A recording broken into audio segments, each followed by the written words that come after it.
Hello and welcome to my fifth race. This is the fifth and final race in the Crit Club series, and this is on Glasgow's Crit Course circuit. Bit of a tongue twister that. I've been looking forward to this one since the start. I think I'm probably a bit of an all-rounder when it comes to cycling. I'm not like a sprinter or time trialist or anything like that. But I quite like climbing quite a lot, and this course has got that really cool Clyde kicker in it. It's got a good punchy climb. And it's just a bit more variety in this course than there has been in the last few. So yeah, I was looking forward to this one.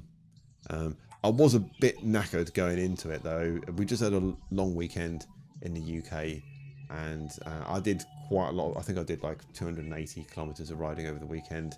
I did some other exercise as well and stuff, like sprint training and stuff. So been trying to get a kind of better sprint, so I did some work on that over the weekend. So yeah, I was just feeling a little bit knackered, so I just thought I'll treat it as recon, and I don't mind if I kind of don't do too well. But I'd also watched Zwifters videos on this course, and I'd planned to kind of copy where he made his move from. So if things were going well and the opportunity presented itself, then I'd go from that same spot. So I'll show you. I'll come on to that kind of later on. So I'm going to let it go through one time through the lap, just so I can kind of talk about the course a bit. But I'll just mention. So I say in the chat here, no burrito, because I was expecting the burrito power up to be available. It wasn't. I don't know if that's, maybe I wasn't paying attention. It hasn't been available through this series at all. But I was expecting this to be kind of filled with burritos, and they're a bit of a kind of controversial power up in this. It seems like maybe people don't understand that they take away your drafting ability as well as everyone behind you, and so they get fired at kind of moments that don't seem to make a lot of sense. But they weren't available in this, so that's quite cool. So right from the start, the course is kind of pretty flat and pretty easy going. You do get like rollers throughout the course, but if you're part of the group, a lot of them, like, you just don't even really, like this one, it's only at like 3%. You don't really notice it because you've got such pace from the group that you just don't really feel it. So it stays like that through like the first 25% or so of the lap, and then you encounter, coming up, we're going to come to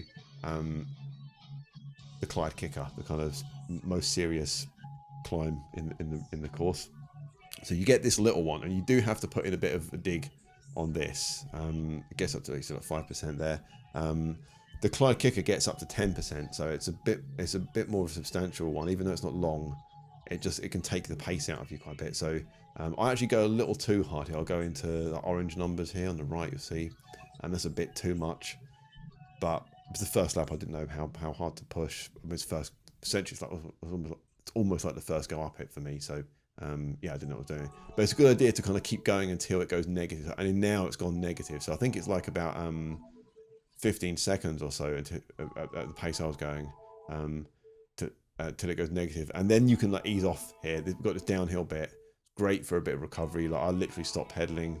I do start pedaling a bit sooner than I needed to, but it's because it's my kind of first time round it, essentially. So I'm still kind of feeling my way out.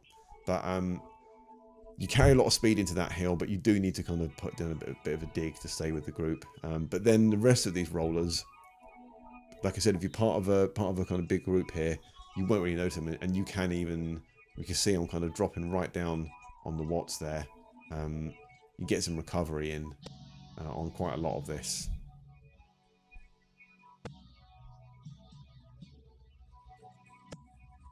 And I think we get another downhill bit here. Yeah, so there's the next down. Again, it's a great one for recovery. And the nice thing about this one is there's a good bit of flat after it as well. So I might, on this first lap, I think I might do the same as always. I start pedaling a bit too soon. I didn't know it was flat. But if you look here, look, it's just kind of pan flat here. So you take it easy. But you see that squirrel up in the sky, the balloon, and the church at the front. These are kind of good markers to have, because now is where you want to start winding up to make your effort. if you want to go from the same spot that Swifter did and I did. So it's like on this climb is when I'm going to make my move on the end. I'm going to kind of really go bonkers up this and hopefully kind of just keep the power up until the end. And then so you come into this, there's this straight, and then there's a left turn at the end of it, and then there's the final sprint to the finish line, and that's probably typically where a lot of people go from. But yeah, I'll go a bit earlier than that, but we'll see that in a second. And then it's even slightly downhill this to the finish line, so that's the course.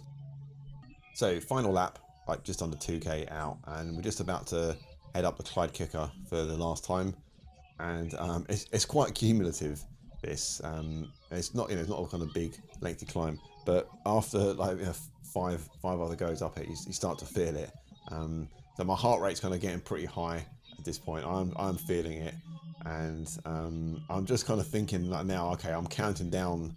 I've got like just about a kilometre until I want to make my move, so I want to try and recover as best I can. But the pace of it is kind of heating up a bit on this final lap, so I'm aware that the chance of recovery is kind of shrinking. So I've got this downhill bit, and I'll try and recover, but I don't want to drift too far back, so I can't take it quite as easy as I'd like to. And you saw off the front there's a guy kind of going, I'm not sure if anyone's kind of making a move like super early. But like we get through these rollers, and again I'm kind of hoping.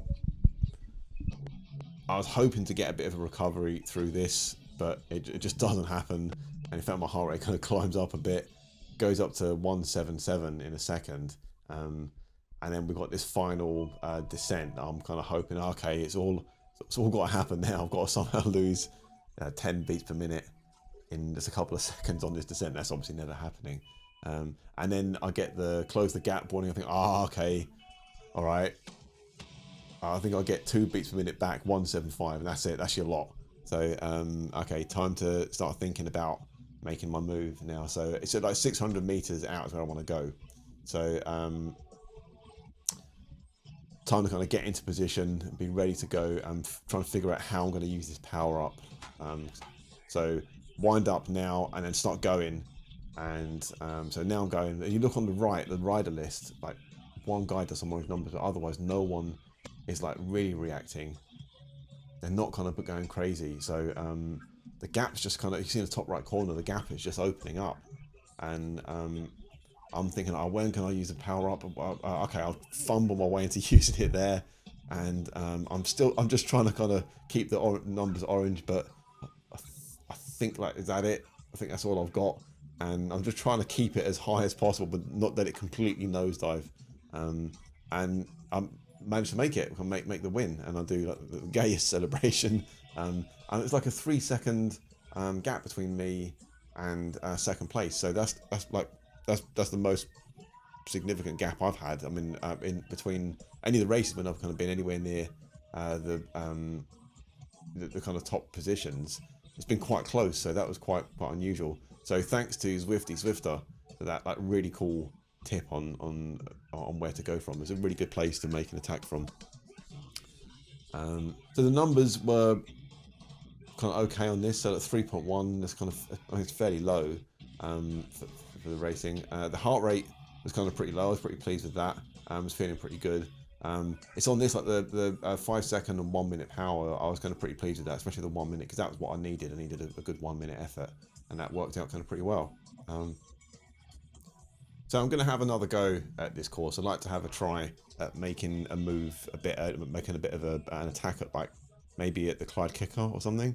Maybe you can kind of catch some people sleeping there, but I probably don't have anywhere near the power, like the kind of 3 minute kind of power that's necessary to make that. But could be fun to try. But otherwise, I'm looking forward to seeing what comes with the new series. That'd be good to have a go at something new. But otherwise, like, really cool of you guys to watch it, so I really appreciate that. And yeah, see you in the next one.